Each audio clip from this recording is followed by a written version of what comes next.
అంతకుముందు సద్దాం హుస్సేన్ చంపింది అందుకే ఇరాక్లో. అక్కడ ఉన్నటువంటి ఆయిల్ మొత్తం జాతీయం చేసుకోవడానికి ఏర్పాటు చేశాడు.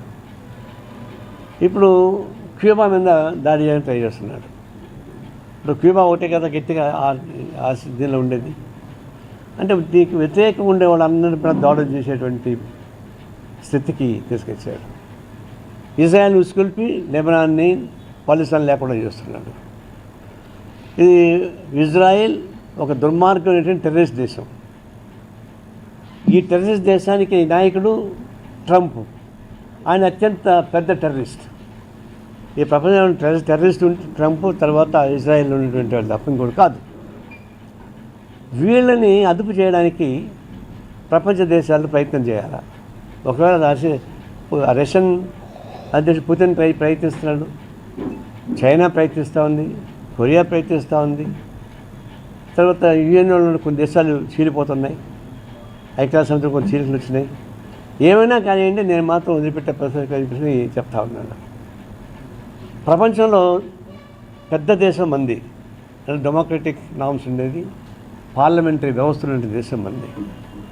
ప్రపంచంలో మన దేశానికి పెద్ద విలువ ఉంది. ఇది అధీన ఉద్యమానికి నాయకత్వం ఇచ్చేటువంటి దేశం కాబట్టి. అలాంటి దేశానికి ప్రధానమంత్రిగా ఉన్నటువంటి మోడీ శాంతి కావాలని కోరుతాడు తప్పితే దీనికి ప్రయత్నం చేసి ప్రేరేపించేటువంటి ట్రంప్ తప్పని ట్రంప్ దీన్ని ఆపాలని చెప్పేసి ఎందుకు చెప్పలేకపోతున్నాడు? ఇరాన్కి చెప్తున్నాడు, దెబ్బలు తిని ఇరాన్కి దాడి చేసేటువంటి ట్రంప్కి చెప్పలేకపోతున్నాడు. అంత బానిసగా ఎదుర్కొన్నాడని. ఇందిరాగాంధీ ఉన్నప్పుడు ప్రైమ్ మినిస్టర్గా బంగ్లాదేశ్ ఇది వచ్చినప్పుడు అమెరికన్ వాళ్ళు బెదిరించారు. అప్పుడు నెక్సన్ ఎవరు ఉన్నారు ప్రెసిడెంట్గా. మీరు జోక్యం పుచ్చుకోకూడదంటే నాకు తెలుసు ఎవరితో నేతృత్వం ఉండాలో మేము డిసైడ్ చేసుకుంటామని చెప్పింది. ఎదురుగా చెప్పేసి ఆ మాత్రం ధైర్యం లేదా? ఇందిరాగాంధీ కొన్ని ధైర్యంలో కనీసం కాలు వంతు కూడా లేదా? అంత భయపడాల్సిన అవసరం ఏమొచ్చింది? ఒక్క మాట చెప్పండి. మా భారతదేశంలో మేము చెప్తున్నాం శాంతి కావాలి, దానికి ట్రంపే ప్రేరేపిస్తున్నాడు, ట్రంప్ ద్వారా ఇజ్రాయెల్ ప్రేరేపించబడతా ఉంది, ఈ రెండు ఆపండి మీరు అని చెప్పేసి ఒక మాట చెప్తే దానికి ఎంత బలం వస్తుంది ప్రపంచంలో? కానీ చెప్పలేకపోతున్నారు.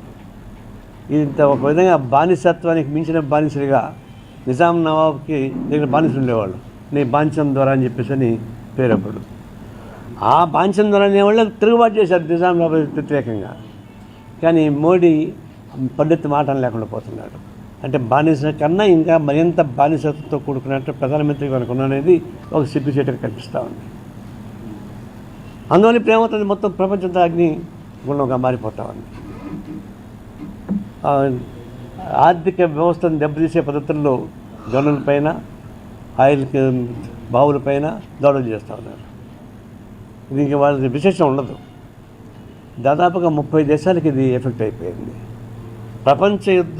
మూడవ ప్రపంచ యుద్ధం అంచుల్లో ఉంది. ఇప్పుడు మూడవ ప్రపంచ యుద్ధం వస్తుంది రావాలని మేము కోరుకోవడం లేదు, కానీ అంచుల్లో ఉంది. చివరికి ఎంతవరకు వచ్చింది? కాలిఫోర్నియా అమెరికాలో చాలా రిచెస్ట్ స్టేట్ అది. కాలిఫోర్నియాలో కూడా రాకెట్ దాడి చేయించాడు. ఎందుకు చేస్తారు వాళ్ళు? ఇరాన్ వాళ్ళు చేశారు. అంటే వాళ్ళపైన దాడులు చేస్తున్న వాళ్ళు కూడా చేస్తారు, తిరుగుబాటు చేస్తారు.